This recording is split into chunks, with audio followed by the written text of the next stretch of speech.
जय माता दी। ब्रह्मांशी की कथा श्रृंखला में आपका स्वागत है। द्रौपदी को 5 पति उन्हें एक श्राप के तौर पर मिले। नहीं, श्राप के तौर पर नहीं, वरदान के तौर पर मिले। बहुत सारे लोगों की अलग अलग मान्यताएं हैं, पर बहुत कम लोग ये जानते हैं कि द्रौपदी को उनकी कामुकता की वजह से ही 5 पति मिले थे। पूर्व जन्म में भी उनकी कामुकता की वजह से ही उन्हें शिव जी की तपस्या करनी पड़ी। जी हाँ, आज आपको सुनाऊंगी द्रौपदी के पूर्व जन्म की कथा। एक समय की बात है, मौदल्य ऋषि नाम के एक ऋषि जिनका विवाह एक बहुत ही सुंदर, सुशील और कामुक स्त्री नल नयनी से हुआ था। ऋषि अपनी पत्नी से संतुष्ट थे। उन्हें पता था कि वो बहुत सुंदर, सुशील, सर्वगुण संपन्न है, परंतु उसका कामुक होना कहीं न कहीं उन्हें थोड़ा खलता था।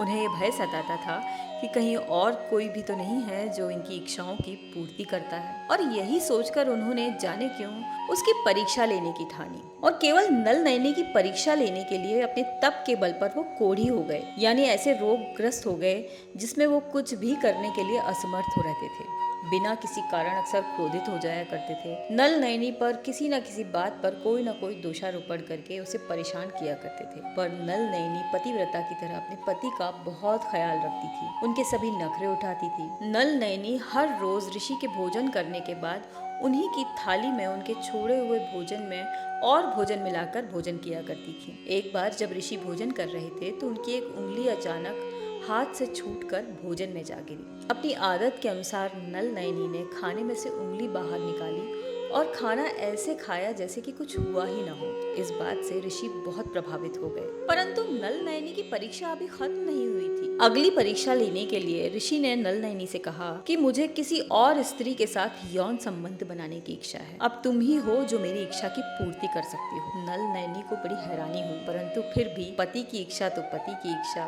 पतिव्रता होने के नाते नल नयनी ने तय किया कि अपने पति की इस इच्छा को भी वो पूर्ण करेगी। तब नल नयनी ने एक युवती के बारे में पता लगाया जो सोने के बदले में अपनी कामुकता बेचती थी, यानी कि एक वैश्या थी। और नल नयनी ने अपने पति की इच्छा पूरी करने के लिए अपनी एक सोने की चेन बेची और अपने पति को टोकरी में उठाकर उस युवती के पास लेकर चली गई। पति यानी ऋषि ने जब अपना काम कर लिया तो पूरे सम्मान के साथ वो अपने पति को घर वापस लेकर आ रही थी। तभी रास्ते में एक विद्वान ऋषि किसी अपराध के लिए पेड़ से लटक रहे थे। उस ऋषि के हाव भाव देखकर नल नयनी डर गई और उसने अपने पति की जान बचाने के लिए उन पर हमला कर दिया। पर वे तो एक ऋषि थे और उन्होंने क्रोध में आकर नल नयनी को ये श्राप दे दिया कि भोर तक तुम अपना पति खो दोगी, यानी कि विधवा हो जाओगी। जब नल नयनी घर पहुंची तो बहुत गुस्से में थी। उन्होंने जोर जोर से देवताओं से प्रार्थना की कि यदि वह पवित्र हैं और यदि वह अपने पति के प्रति अपने कर्तव्यों में कभी असफल नहीं हुई हैं, तो उसकी पवित्रता की शक्ति से सूर्य को ना उगने दें। फिर वह अपने काम में लग गई। अगले दिन भोर में भगवान इंद्र ने देखा कि सूर्य क्षितिज पर नहीं है। वह एक पहाड़ के पीछे छुप सूरज की तलाश में निकल पड़े। उसकी किरणों को फैलने से रोकने की कोशिश करने लगे। इंद्र जब सूर्य के पास पहुंचे और उन्होंने कहा कि ये क्या, तुम अपना कार्य क्यों नहीं कर रहे हो? तब सूर्य ने कहा कि किसी महिला की पवित्रता के खिलाफ जाने की शक्ति नहीं है मेरी। वह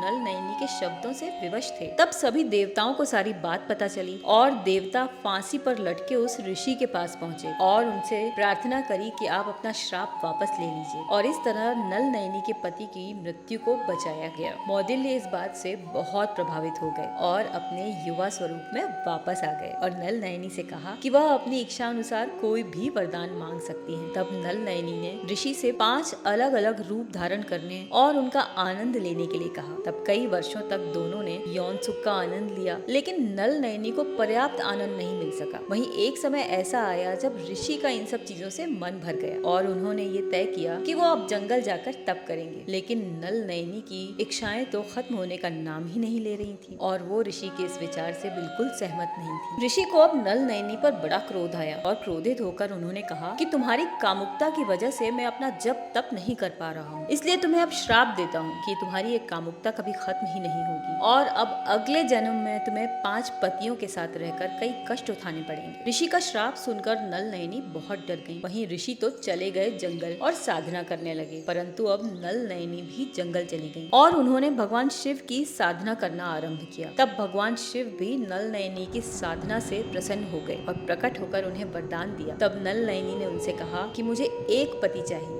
कहते हैं कि नल नयनी उस समय इतनी डरी हुई थी कि उन्होंने भगवान शिव से 5 बार यही वरदान मांग लिया कि मुझे एक पति चाहिए, और हर बार शिव जी ने तथास्तु कह दिया। अब शिव जी ने अपने वरदानों के बारे में बताते हुए उन्हें कहा कि जैसा कि आपने मांगा था देवी, आपको 5 पति ही प्राप्त होंगे, ये मेरा आशीर्वाद है। नल नयनी ने जब ये सुना तो बोली, हे प्रभु, ये आप क्या कह रहे हैं? मैंने तो सिर्फ एक ही पति मांगा था। तब शिव जी ने कहा कि तुमने 5 बार मुझसे ये वरदान मांगा था और मैंने 5 बार तुम्हें तथास्तु कह दिया, अब तो ये होकर ही रहेगा। तब नल नयनी ने कहा कि शिव जी, ये तो धर्म के बहुत विरुद्ध हो जाएगा। 5 पतियों के साथ रहने वाली को तो वैश्या कहा जाता है। ये लांछन मैं कैसे ले पाऊंगी और कैसे 5 पतियों के साथ पतिव्रता होकर रहूंगी? और तब शिव जी ने उन्हें आशीर्वाद दिया कि अगले जन्म में जब तुम्हारे साथ ये होगा कि तुम 5 पतियों की पत्नी बनोगी, तब ये धर्म के विरुद्ध नहीं होगा, तब तुम्हारा सम्मान होगा। साथ ही साथ उन्होंने उसे यह आशीर्वाद दिया कि हर रात के बाद अगले दिन जब तुम स्नान करोगी तो तुम